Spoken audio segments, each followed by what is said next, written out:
Hey everyone, welcome to Broadband Deployment News. A Congressional Subcommittee met yesterday and talked about the future of rural broadband and looked at topics like the future of the USF and how we might reform that, the future of the Affordable Connectivity Program, permitting challenges, fiber versus fixed wireless. So I'll be right back and we'll talk about that.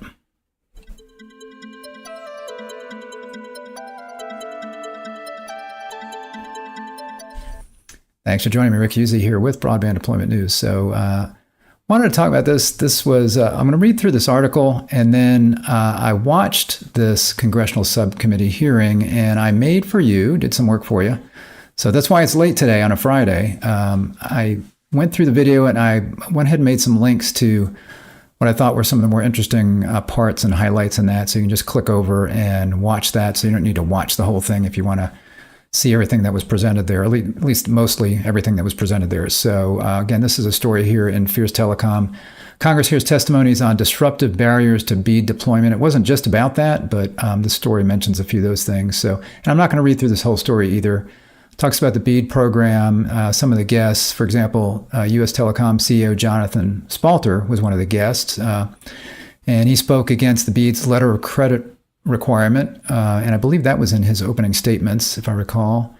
Spalter said streamlining permitting processes is another key to reducing providers' deployment costs and timelines. Midco VP of Government Relations, Justin Forde, said that an important aspect of better cross-agency coordination would be making broadband programs, their eligibility standards, and their requirements more consistent. He talked about how many programs there are and how, one program can actually overbuild another program, and they experience that, and he talks about that. And again, I've got a link to where he talks about that in the video. Talks about that overbuilding. Says government entities awarding funding for broadband infrastructure should promptly report those awards to the FCC and vice versa, so that maps used for granting broadband funding are consistent and everyone works off a common data set. And they talked about the broadband maps, and everybody was in agreement that the FCC maps are what should be used, and there needs to be a common standard. I guess whether or not you think the maps are accurate, they're certainly the best thing that we have, and everybody should be working off of the same set of data. I know a lot of people don't think that data is great, but certainly better than anything we've had.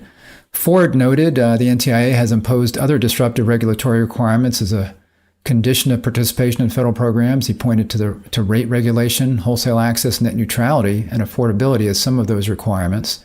And on affordability means, for example, you have to have an affordable broadband plan. And there's a question, I'm sure, as to what is affordable. And the BEAD NOFO kind of leaves that up to the states to come up with something in a conjunction or cooperation with the providers in that state. So that's a big question mark. But the other big question is whether the federal government or state government should be dictating what service providers can charge if they were going to get funds. And then here he mentions at a time when all hands are on deck are needed, or all hands on deck are needed to close broadband gaps, Congress should discourage agencies from adding programmatic obligations that interfere with standard operational practices, making the challenging economics of serving rural, hybrid, and high-cost areas even more difficult or even impossible.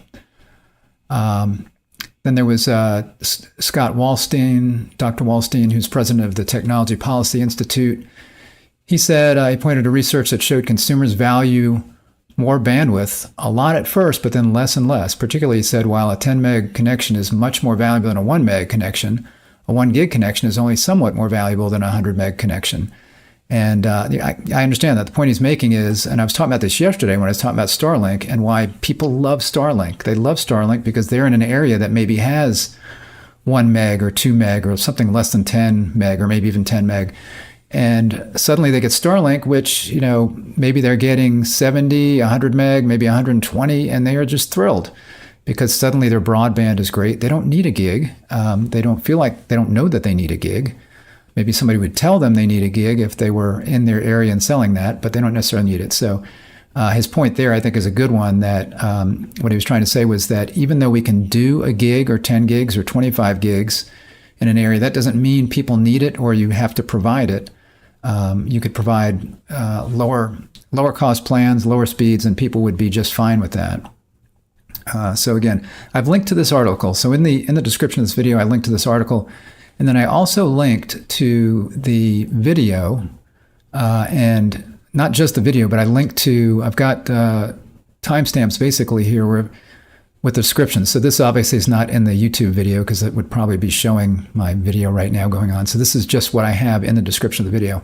So I wanted to just show you these real quick and talk through some of them. So these are in the description, and you should be able to click on the link and it should take you right to that section of the hearing. If it doesn't, you should be able to copy and paste this because again, it's got the little timestamps here at the end. So I've got the beginning of the subcommittee meeting where it starts and the opening remarks by the congressional folks that did do opening remarks there. I don't think everybody didn't do an opening, but a few did. Then the opening remarks from the 4 guests or witnesses. So US Telecom, the guests were the US Telecom CEO, Jonathan Spalter. So there's a link to his opening remarks, as well as Midco VP Government Relations, Justin Forde, his opening remarks. The other guest, again, was Dr. Scott Wallsten from the Technology Policy Institute. And then we had somebody named Sara Nichols, who's a senior planner at Land of Sky Regional Council. That is a organization that is helping to bring broadband to rural parts of, like the mountains in North Carolina is what it sounded like. So that's her opening remarks as well. I don't have as many links to her because a lot of her stuff is more about affordability. She's less technical, obviously. But you can see her opening remarks, and of course you can watch the whole video of the hearing if you wanted. Jonathan Spalter here answered a question. I know here it is. Oh, sorry, starting here. So here's some of the questions that were asked and answered. So I've got links to those. So Justin Forde answered a question about whether USF is still needed. He said it should be reevaluated. They serve some areas, he said, that are also receiving funds or funding through the USF High Cost Program. So in other words, they've got service areas that they're serving, and then somebody else is getting funding through USF to be able to provide services to those areas. So that's something that obviously doesn't make sense. Jonathan Spalter answered that same question. He said Congress needs to give the FCC the authority to expand the contribution base, and he said big tech should be contributing. And this is what a lot of people have said. So you've got the USF, which is designed to provide, again, support for service providers, and it's really been aimed at telephone companies because it's kind of started there at providing phone service. But of course, everything's kind of morphed into broadband. But he was saying that, and a lot of people have said that you need to expand that base now because the revenues coming in off of telephone services isn't going to cut it because so much of that is broadband now. And he's saying that service providers should not be bearing that whole cost. He's talking about big tech, like Google, Facebook, others. Some are saying, I don't think he was necessarily talking about streamers, but some say folks like Netflix and Disney Plus and others that are streaming should be, they're all basically getting the benefits of this improved broadband service and speeds and everybody getting access to broadband. They are getting the benefits of it and they're not really paying into that. So that was his point there. Dr. Wallsten answered that same question. He thinks the program should be getting smaller over time, USF, because he's saying, eventually you shouldn't be needing that as we get the services deployed. Now, of course, there still is a higher cost for rural providers to be able to maintain that plant. So it's not like in an urban area where you can roll a truck and you only have to go a few miles to roll that truck and you can hit several customers on the same block and look at things, as opposed to rolling a truck down rural roads and farms and having to drive miles and miles and miles to get just through a couple of different customers. So there is a difference there.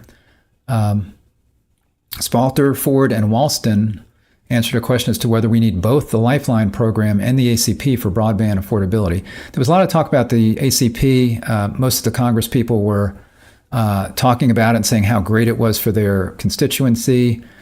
I think all 4 of the guests were very high in the ACP. You can understand that from US Telecom. They are an association of telecommunications companies, again, started primarily with phone companies. You have Midco, an internet service provider.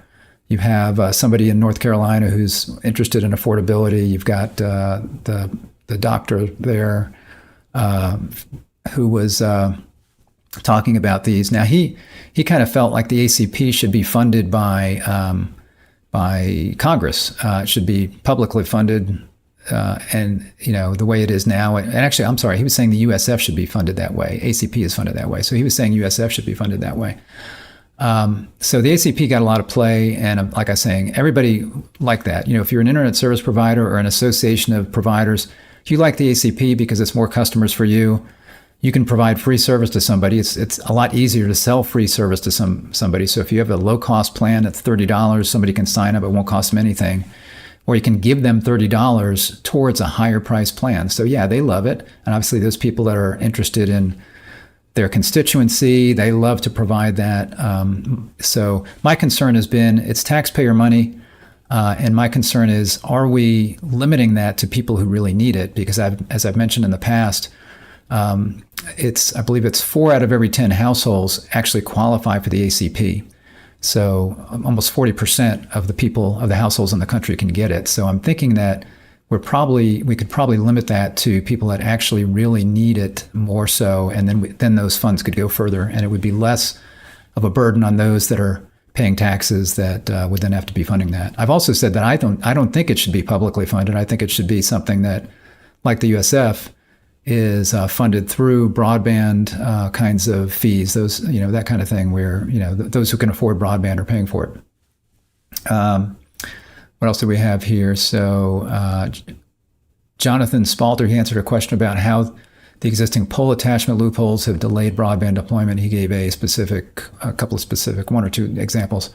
Justin Forde answered a question about coordination issues dealing with multiple agencies leading to overbuilding served areas, which was in that article, where they actually challenged something because I don't think he said what program it was, but they challenged a program and they won that challenge. In other words, it was determined that they did provide broadband in that area. And then the company that they won the challenge against went ahead and got ARPA funding and wound up getting that. So he was talking about coordination and overbuilding. Dr. Wallsten answers a question about how many of the 21 million ACP recipients were new subscribers, and how he would evaluate whether the ACP is a success or not, and what reforms he would make. And that was interesting because that was from a representative here in my state of Georgia, down in South Georgia. And he's a Republican as far as I know. And you could tell from his question, the way he worded it, that he was talking about how the fact that there's so many broadband programs, it seems like there's too many programs. How do we keep track of them all? And then he was trying to get to the fact, or the question of, out of all these people that are getting the ACP, how many of them, because the point is supposed to be somebody who can't afford it. So you're trying to increase adoption. You're trying to make it affordable for everybody, and those people it's going to cost more and be a burden on. But also you're trying to get more people to take broadband when they can't get it. It's just too expensive. So he was trying to get that question answered, and Dr. Wallsten could not answer the question. He said, we don't know. There's another question down here about that as well. Justin Forde answers a question about the benefits of streamlined permitting. There were questions about the stability of programs to provide universal broadband and options for expanding the contribution base. Again, that was about kind of the BEAD programming, but mostly the USF. Justin Forde answers a question about whether current funding is enough to close the digital divide, what role the FCC map plays in funding, and how do we limit overlap in federal waste programs. Justin Forde answered a question about Midco and whether they know how many ACP subscribers were new subscribers. And he actually was able to answer that because they just have the figures on that. He says about 18%. I think he said they have about 2,000 people that have signed up, and they got 11,000 people who signed up, and 2,000 of those were new subscribers. So the vast majority of those were people that already had internet. He answered a question about the benefits of deploying fixed wireless and when they might choose to deploy wireless over fiber. A question about RDOF, how could it have been handled better, and whether we should still move on to phase 2. So there you go. So again, if you look down in the description of this video, I've got all of those in there. I noticed a couple of typos that I'll fix, but so you can go ahead and just click right on there and go straight to those questions. So I thought that would be helpful for you. So there you go. Hopefully that is helpful. And if it is, and this was something that you find interesting, if you would go ahead and give me a like on the video, I'd appreciate it. If you're not subscribed to our channel, click the subscribe button where you see it down there in the video or below on YouTube, and then just ring the bell and you'll be notified when I'm live. Appreciate you joining me today, and I'll see you next time. Bye-bye.